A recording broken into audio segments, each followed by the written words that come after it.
Welcome to the Pre-Health Pod. My name is Lexi. And I'm Sarah.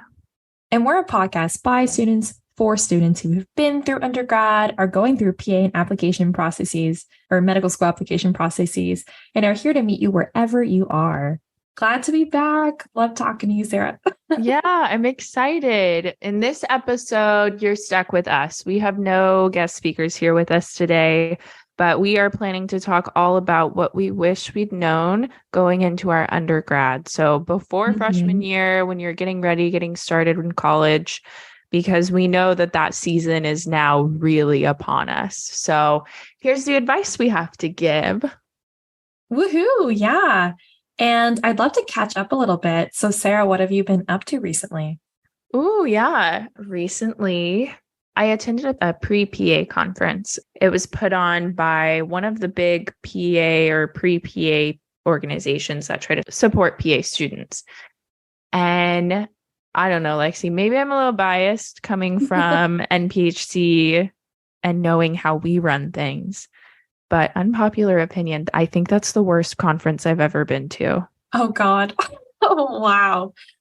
Yeah. Here, folks.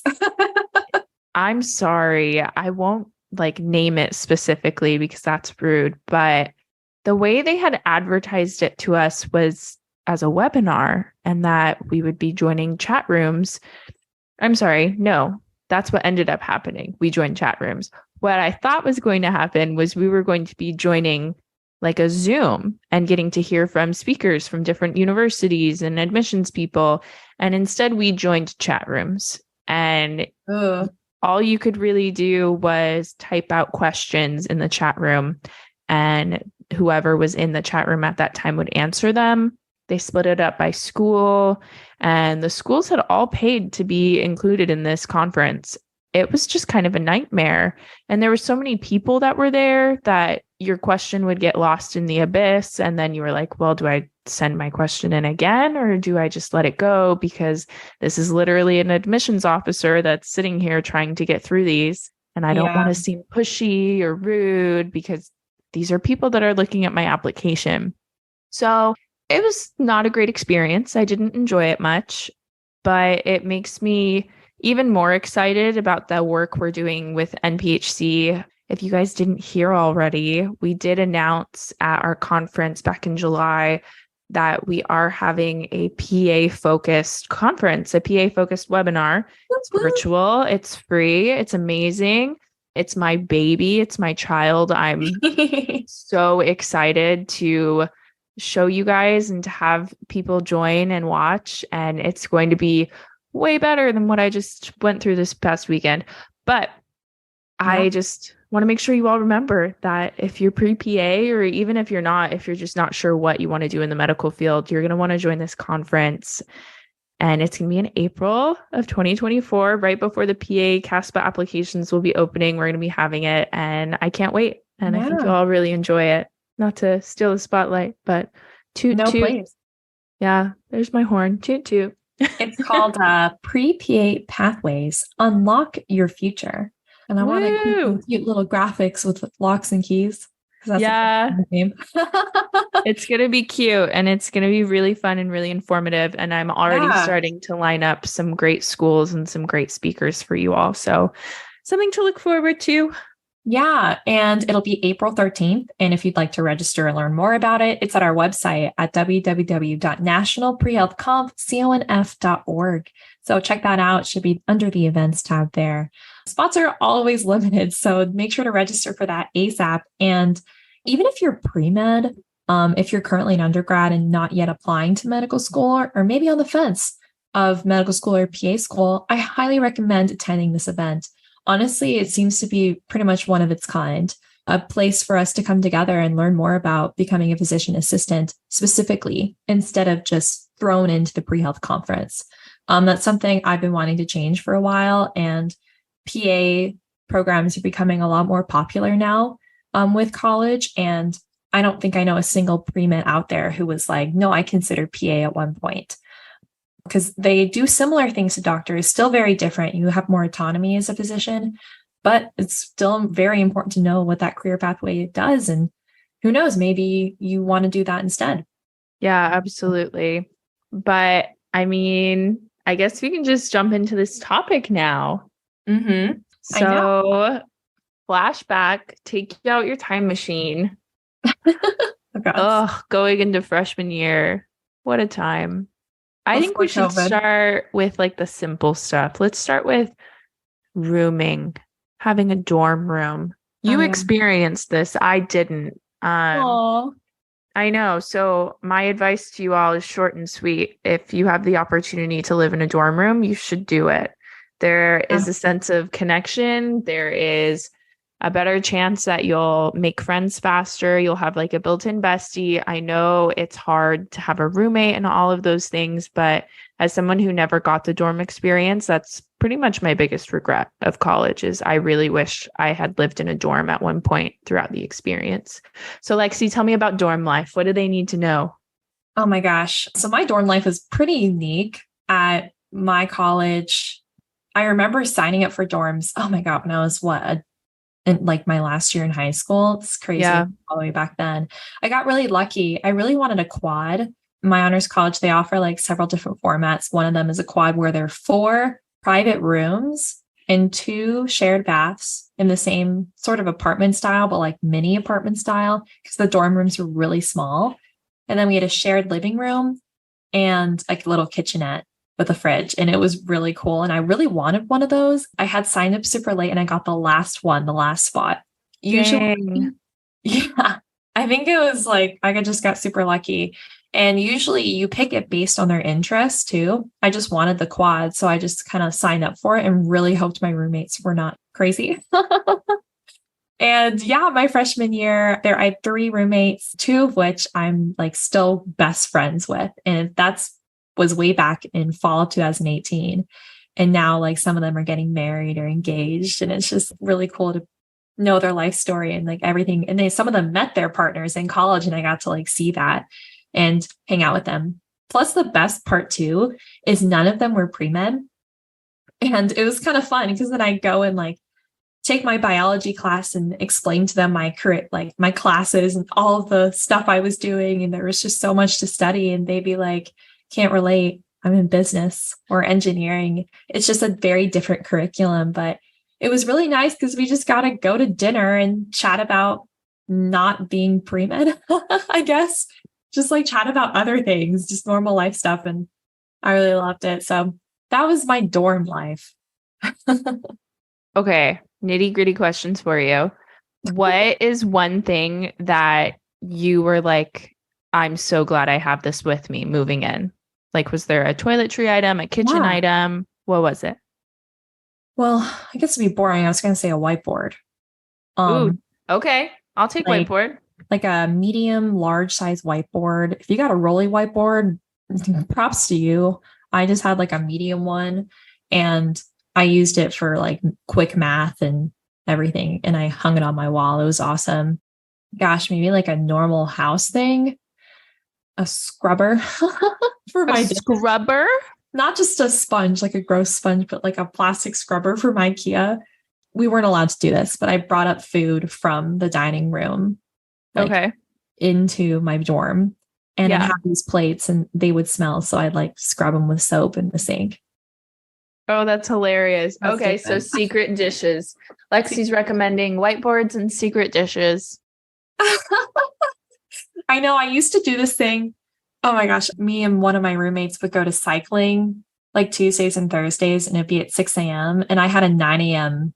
English class to get to. And so we rolled to bed at like 5:50 a.m. in our exercise clothes that we slept in the night before. We roll out of bed, shove in our socks and our shoes, and we'd like run to the fitness complex and we do like the hour-long cycling. And it'd be 7 a.m. We rush back to the dorm room. We would get like the really full English breakfast or whatever they had at the dining hall. And we take it upstairs and like quickly scarf it down and then shower. And then like my human event or my English class, which was called the human event, was like downstairs. So I would leave literally at 8:50 a.m. and make it on time at 9 a.m. I did everything so back to back in the morning. It was crazy. Oh my gosh.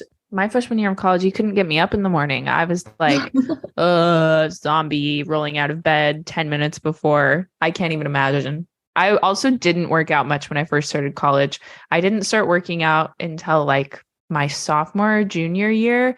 And that was just how I was like, okay, I can cope with stress this way. This is a good way to be happy. Oh, I adored the fitness classes. And I'm telling you, now that I'm out of college, it's expensive. Like, I didn't realize how good I had it in college because I paid like what, $50 a semester, sort of required for the fitness complex. It was required. You can't opt out of it. Even if you weren't living on campus, you still had to pay the fitness fees. Yeah, unfortunately. But I got you unlimited classes. It was awesome. Yeah. And now I pay like, well, I don't pay anymore because it just doesn't fit with my budget with secondary essays, if you can relate. But it was like $120 a month for like a fitness complex. It's crazy. Yeah, it gets nuts out here. So enjoy while you have it. Yeah. Okay. So we did dorm. Yeah, we did dorm life. I kind of want to talk a little bit about having a car on campus. I lived off campus the entire time I went to college. For like my very first semester, I was living at home and commuting. And then after that, I was living in an apartment with some friends. Honestly, commuting sucked. It was pretty much the worst. I would not recommend it. If you can avoid it, don't do it.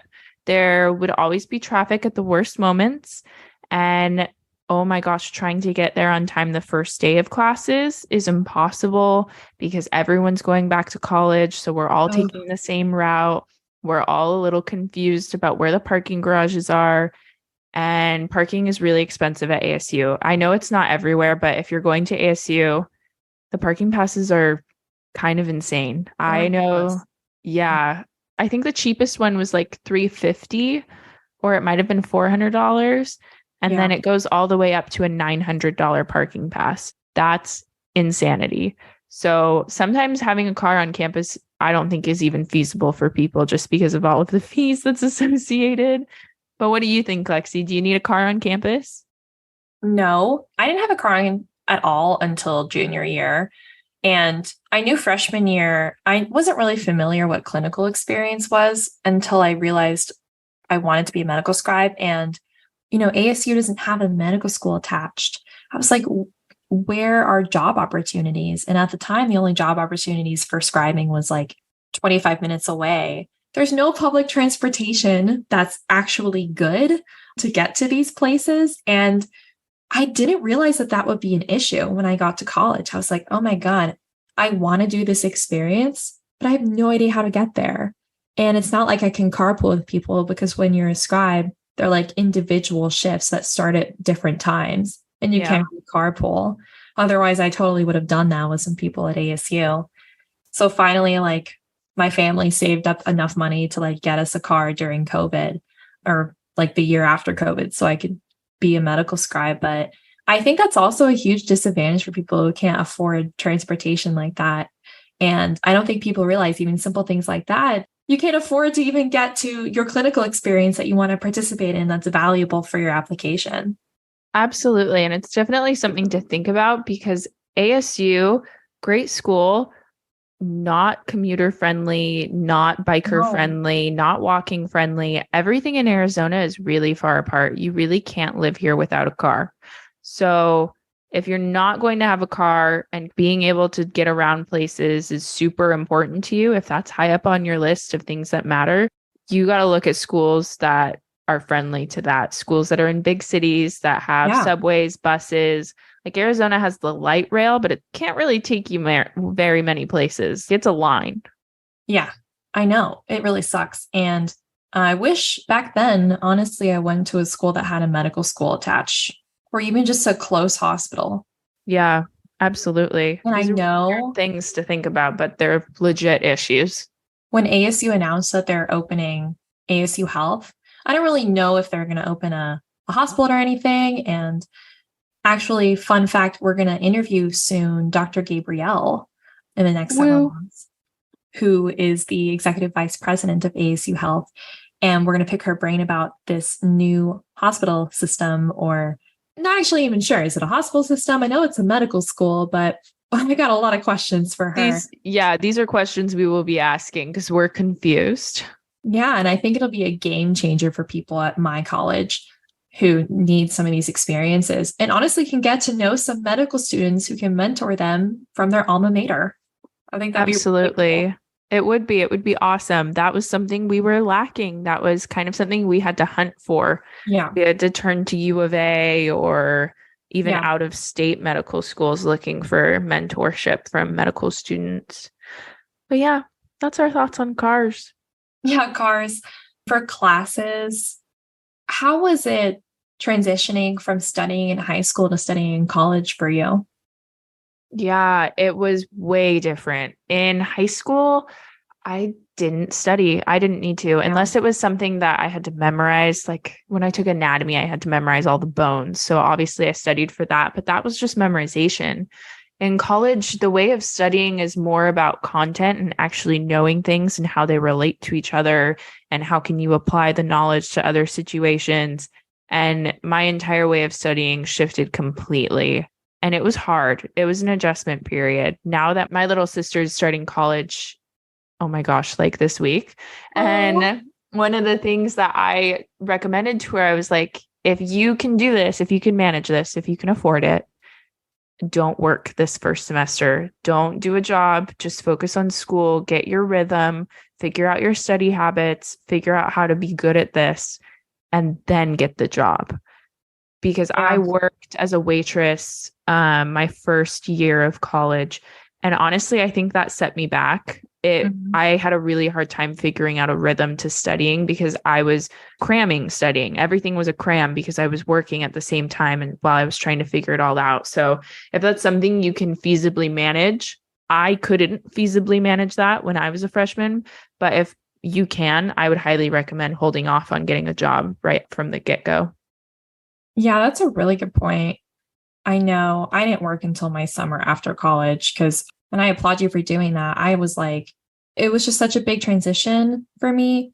I actually graduated high school a year early and I was like, totally, it was really hard my freshman year of college with these new exams, like in the format and everything. I actually like failed all of my first exams in all of my classes. And I was terrified. I didn't know what to do. And at that time, I didn't even know if college was for me. I was like, oh, am I going to be a good student? Am I going to be able to like get good grades to get into medical school my freshman year of college? And I was terrified, but I did have those moments. And then I also thought to myself, like, I can't think that way. This is what I have right now. I'm going to do whatever I can to like get those grades up. And it was a huge learning curve for me. Unfortunately, I was able to get good exam grades by the end of the semester. But if you're experiencing something similar, you are not alone. And it was really hard for me to adjust. Yeah, absolutely. And when you're looking at what university you want to attend, I highly recommend looking at whether or not they offer tutoring services. Yeah. That is not available to you at every university that you could apply to. So I would say if that's not available to you, don't go. I don't know. I mean, you can if you really want to, but ASU's tutoring services, I heavily relied upon.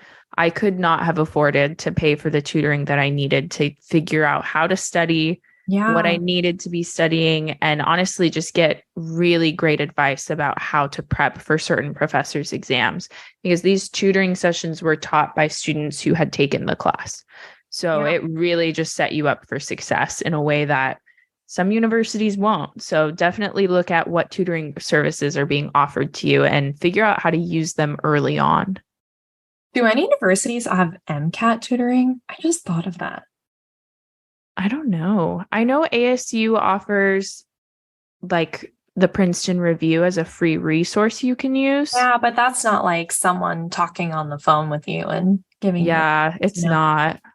Because that's something I really wish I had. Just like I was able to make an appointment with someone regarding the MCAT. And I actually don't know if the pre-health office does this, but unfortunately, the pre-health office wasn't helpful for me in any other facet of my application or pre-med process at ASU. So I didn't even look.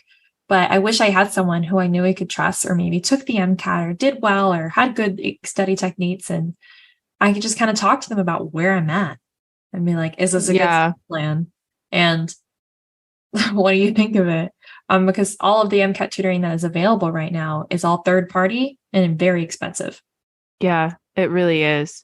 And honestly, jumping back to that, what you said about pre-health advisors, a lot of universities offer pre-health advisors now, and someone's going to get mad at me. I say so many things. I'm like, someone's going to get mad at me for saying this, but I got to tell you guys Hot the take. truth here. When I went to my pre-health advisors, not only did she make 18-year-old me, freshman in college, feel like I shouldn't be trying to go into the medical field, but she gave me a plan that wasn't accurate. She Yeah. gave me a list, like a timeline. She gave me the classes I needed to take, the prereqs I needed.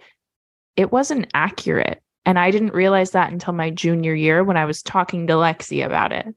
So honestly, something I wish I had done when I was a freshman is look at where I'm trying to go. If you already know your plan, you know your medical school or PA school, it's time to open up those websites and see what their prereqs are.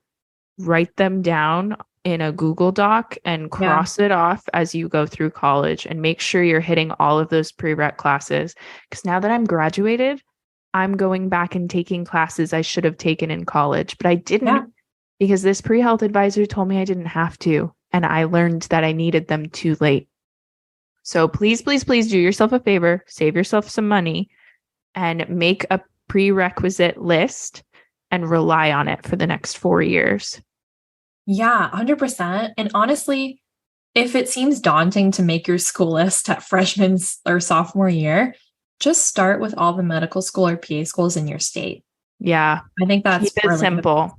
Keep it simple. And just like the statistics of it, most students are likely to go to their state schools. So just write down everything you want to go to.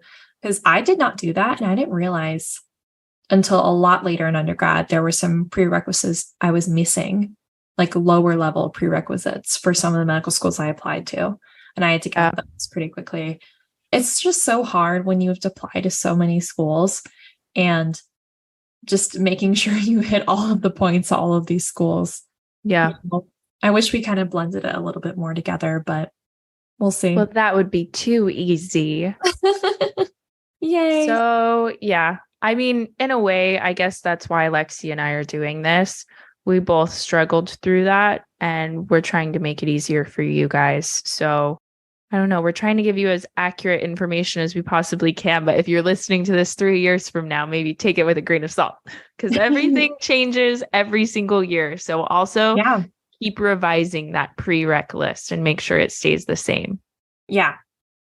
Yeah, that is so true. I know some schools, for example, I took preview in Casper, and I took Casper, which was required by 2 schools. And then one of the schools on my list actually didn't require it anymore. If I didn't want to take it, and for this other school, I didn't have to take it at all. And it's just, things change every year. Also, side note, preview in Casper only required for like 1 or 2 of the schools I applied on my list. And I feel like that is such a low number, where why is it even a requirement for those schools? That's something I want to know. Yeah, absolutely. And with PA school, like one of the things that's changing right now is the GRE versus the PCAT. I can't even. Oh my God. Can't even with, it makes me so angry. I mean, I love it. I'm happy to take the PCAT. No worries, PA school. Love you guys. But they are currently looking at making the PCAT a requirement for all PA schools across the board, where it has been the GRE all the way. GRE. In the last 5 years, some schools started requesting the PCAT, and now it looks like everyone's going to. So it's the little things, guys. We're going in the opposite direction with this. I have so many peers, not you, but like other pre-PAs who, one of the big reasons why they're applying to PA school is just so they don't have to take the MCAT. It's a huge barrier to them. Yeah. And I mean, we should take note of that. It is a big barrier for people to get into schools. It's expensive. It definitely is.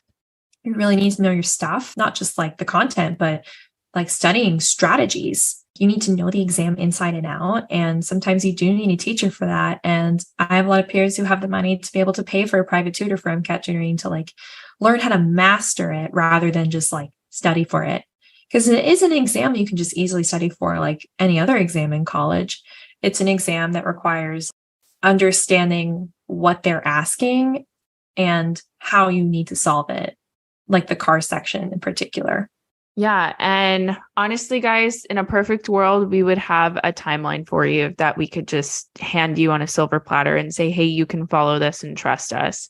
This is something we've definitely been working on trying to create. It's so complicated because it looks different for every single person. Yeah. But we are working on that. And hopefully someday soon, we'll be able to release that to you all as another resource to help you out. But definitely from the beginning, try to create a timeline for yourself.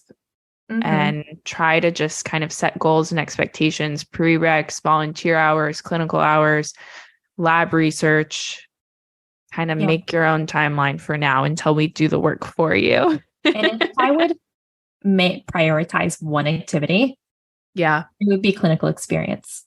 Become a medical scribe. Maybe if you're entering a gap year, get your MA license and do that for 1 or 2 years. On that, your senior year of college, and then go and be an MA. Even volunteering in a hospital is clinical experience. But the best clinical experience is working with doctors side by side. Because I know in my experience, medical schools want to see you working with doctors more so than patients. They want to see like your one-on-one with physicians. And that's why a lot of people value like medical scribing over EMT. Because when you're an EMT, you don't really have that doctor relationship or experience. That is still clinical experience, don't get me wrong. And people do get into medical school with EMT experience, but medical scribing is probably like the best thing you can do.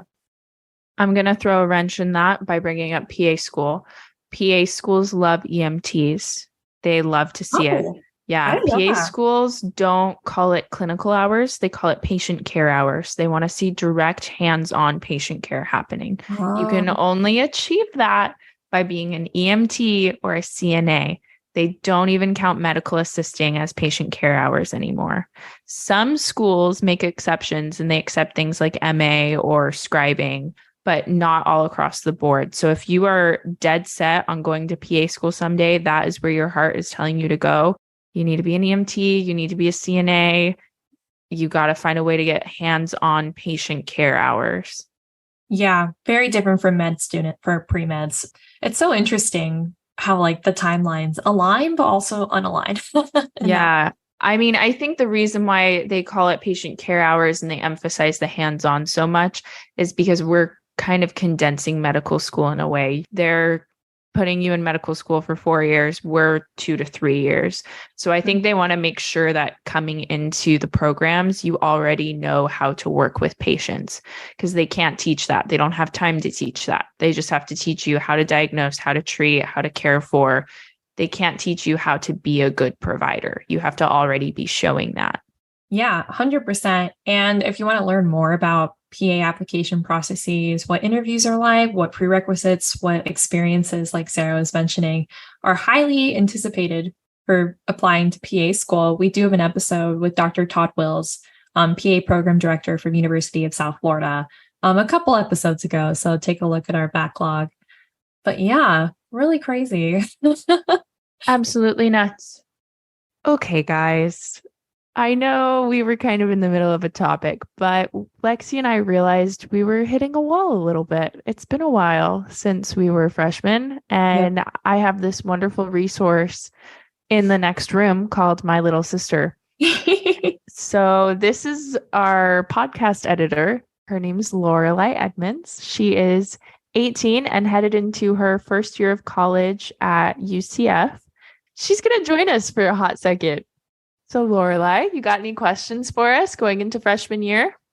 Yeah, I think one of the bigger ones that I'm always wondering about is like, how do I take notes? Like, are we still doing the Cornell style that our high school teachers hammered into our heads, or Oh God, no. should I be taking notes like differently? Differently. Yeah, so I don't not do Cornell notes anymore. Fun fact, I did try, like, I feel like I was just a tryhard my first week of undergrad. In each of my classes, I would write like that. I would do the line and then to the left, do the topic that we were on and then start writing. And then slowly I just started not doing that. And I did not even take notes not really fancy notes, at least for me, with different colored pens or anything. I just scribbled things on a pad that just kind of like provided that stimulation for me to grasp the information. But I didn't really grasp any of the information in lecture until after lecture when I went back and reviewed what we talked about. It was sort of like just listening in the lecture and just taking everything in and writing down a couple of things to keep engaged. And then after that, going on the PowerPoint and moving a lot of the PowerPoint information into a Quizlet to memorize. Yeah, I agree. I think something that will surprise you is how much more you have to do to actually learn things now. Because I know in high school, like I just took notes on a piece of paper. I had a notebook. I never looked at my notes again and I'd get great grades. That's not college. In college, you have to, I mean, I had a method a little different from Lexi's. I would do the assigned reading on the topics we'd be covering in the lectures. I would do it before I went, and I'd try to engage in the lecture as much as possible, think of questions to ask the professor, try to answer his or her questions. And instead of taking notes at all, I would sit and make flashcards while the professor was talking and make flashcards based on what he was saying. The other thing that I did my freshman year that isn't really a thing anymore, thanks to COVID, I had the voice memo app and I would record the lecture and I would listen to it later. And I would honestly, leading up to the exams, I would re-listen to his lectures. But now that Zoom is a thing, most of your lectures are recorded. So you can thank the universe for that. That's really nice. One positive thing. Okay, so I guess my next question would be, well, Apple has the iPad that you can write on and take notes. And I guess just the big question I have is, do you need a laptop if you have the iPad, or should you just be using the iPad? You need both in college. I disagree. Oh, no. You got to have a computer. Why?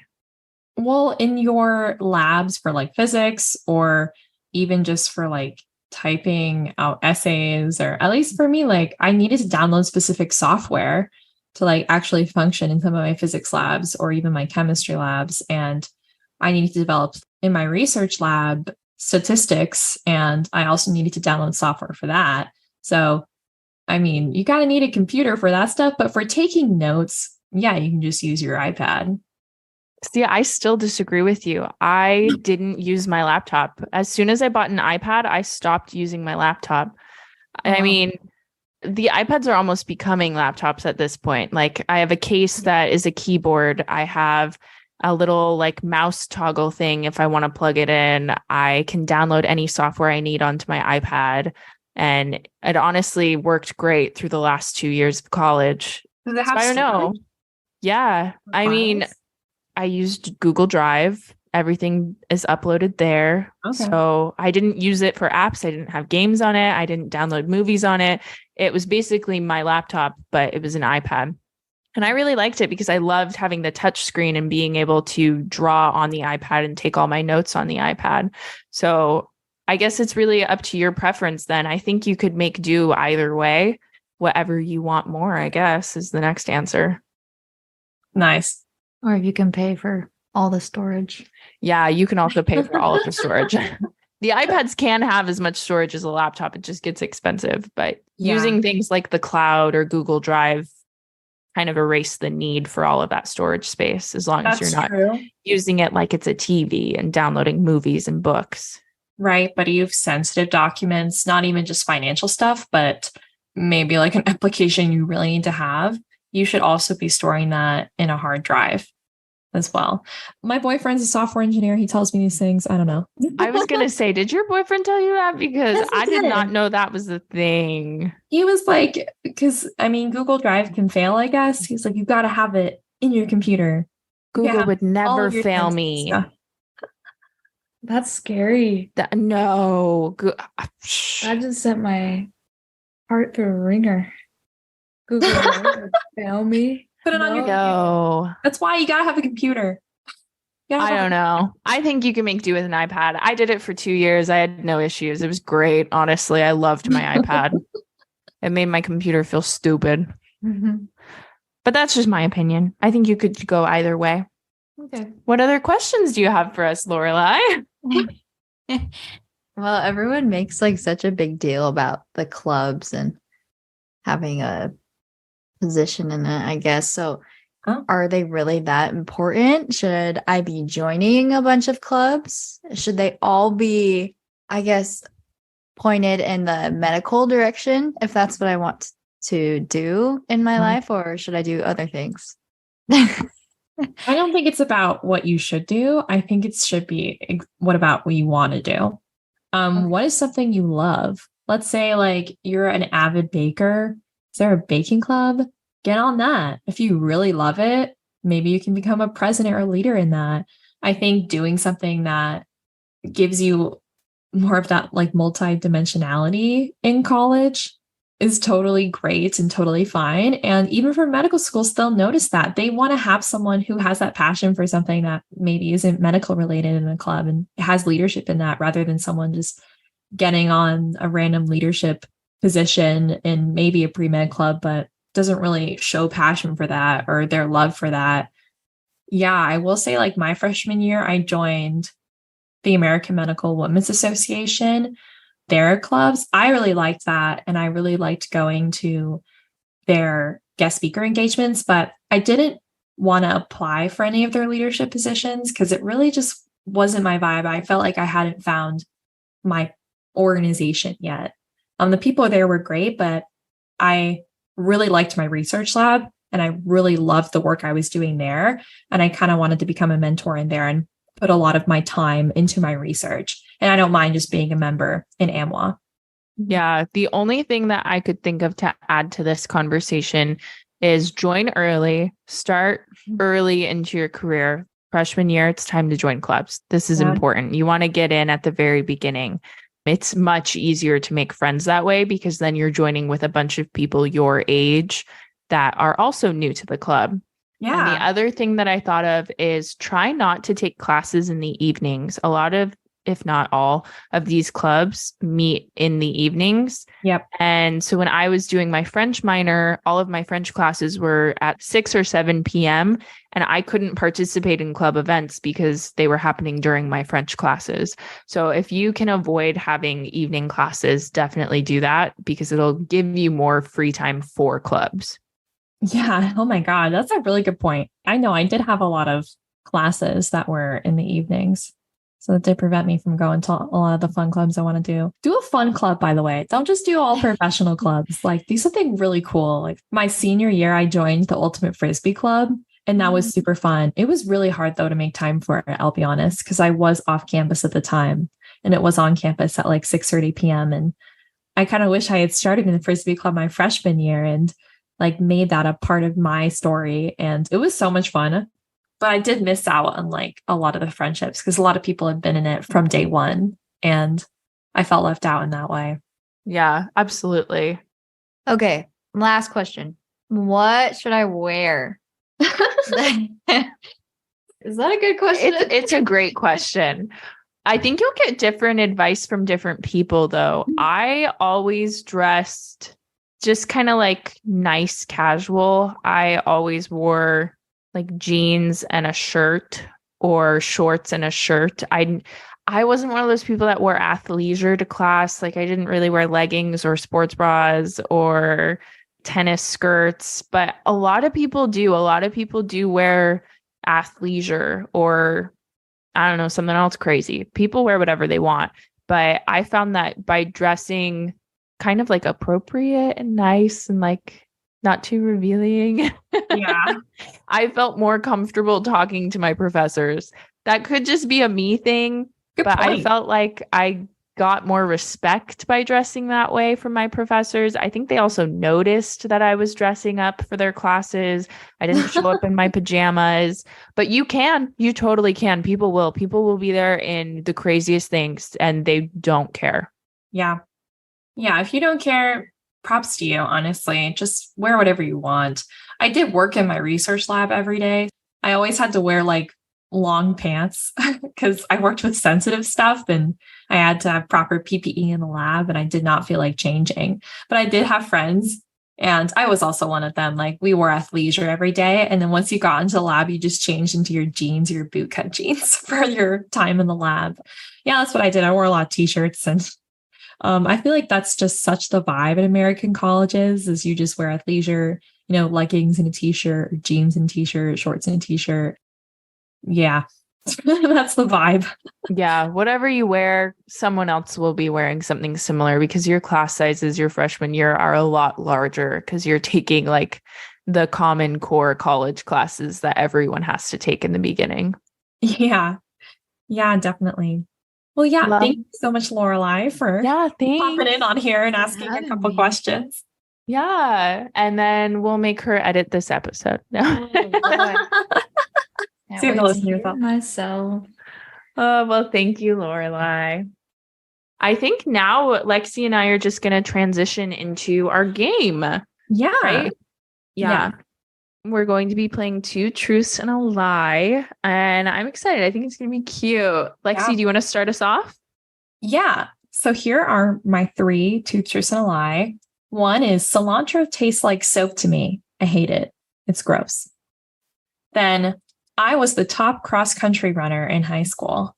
And when I worked in my research lab, I worked in a bench lab for like 3 hours, pipetting different stuff into different well plates for running experiments. And I was by myself for a long time in this lab, and I really did not like it. Okay. I know the answer to the cilantro one. I'm like 99% sure that you don't like cilantro. Unless I'm confusing you with a friend, I'm pretty sure when we've gone out for tacos, you've like made sure there's no cilantro on your tacos. No, that's me. Yeah. Okay, great. That one's true. I remember that you did cross country in high school, but I honestly thought you weren't good at it, but maybe you were. And then the last one about your research lab, I can't remember if you liked the bench work part or not. I think you did. I think the bench work is a lie. I think you loved your research. You find a way to bring your research into every conversation. Okay. So wrong. I actually really did not I liked my research, but the actual like doing part of it was really hard for me because I was by myself, in these biosafety cabinets for hours, preparing these experiments. And we live in the biodesign where I worked. It was like one of those energy saver lights. So it'd just be like my bench had the one light above it, and then around me was surrounded by darkness.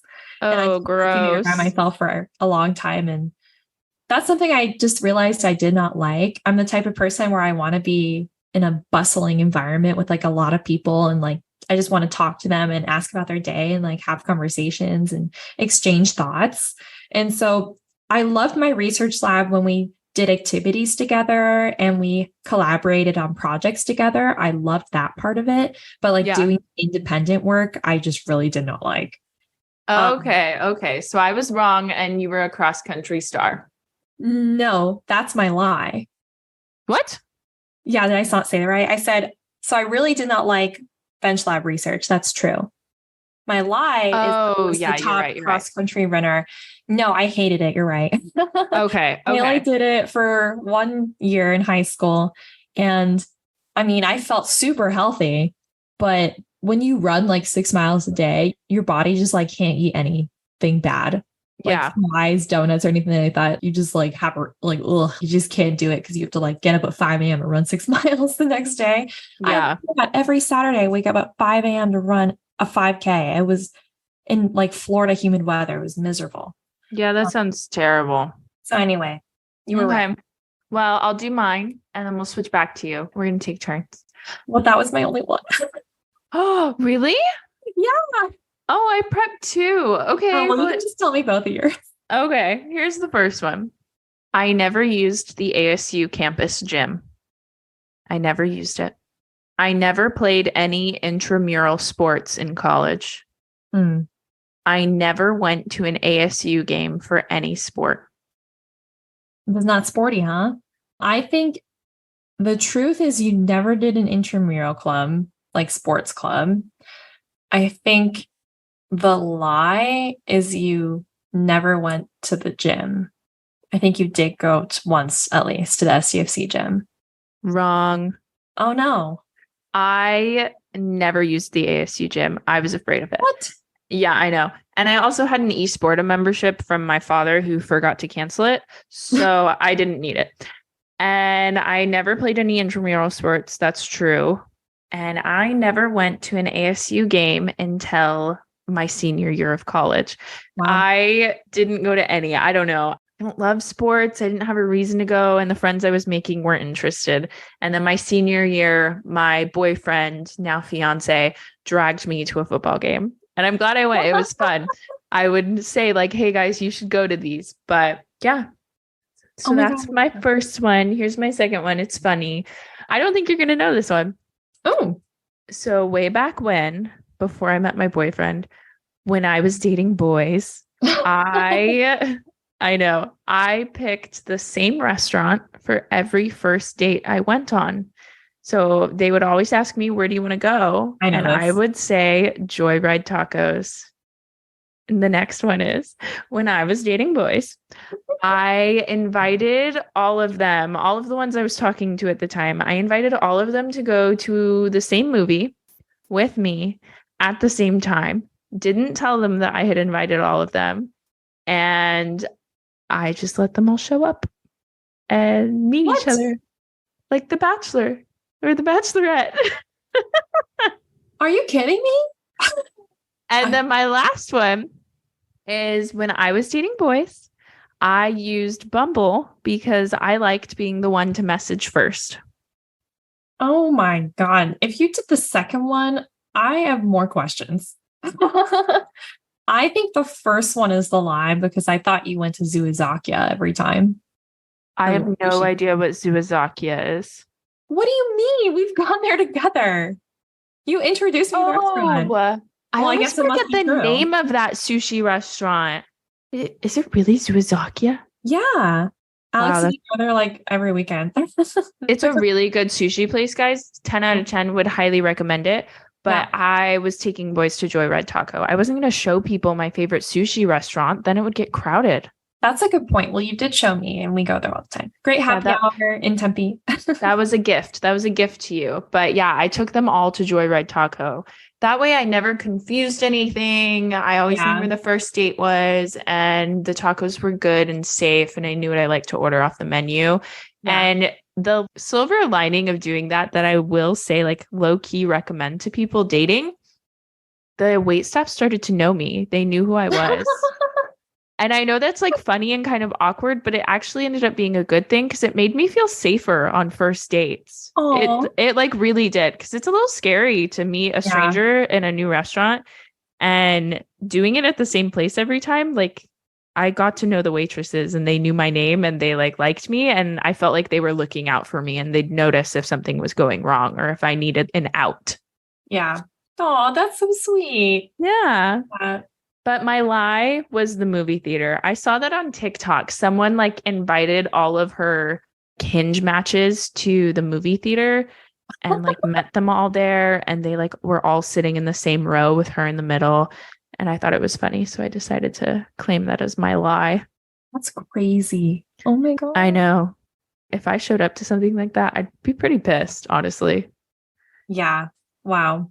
Well, Sarah, I loved your 2 Truths and a Lie. I feel like we just grow closer through this podcast. Even though you moved away from me out of Phoenix, somehow I feel like closer to you. You see me more now. I know. What the heck? Yeah. Well, thank you guys for joining us. I hope you enjoyed. I hope we didn't bore you. Yeah, absolutely. And good luck to everybody starting undergrad soon. Or currently starting their first undergrad, or maybe entering sophomore, junior, senior, or super senior year. I wish you all the best, and you're going to be a doctor or PA one day. So just keep that in mind. It's exciting. We believe in you. You can do it. You can do it. All right. This podcast was produced by Ari Rosenthal and Lorelai Edmonds and Aditi Galande. You can find our conference on Instagram, Twitter, and LinkedIn at National Pre-Health Community or MPHC 2020. You can also find our pod on Instagram at the Pre-Health Pod. Don't forget to register for MPHC 2023 July 26th to the 28th at www.nationalprehealthconf.org. And please leave a review, or tell one friend if you liked our pod. Thank you so much for listening. Bye.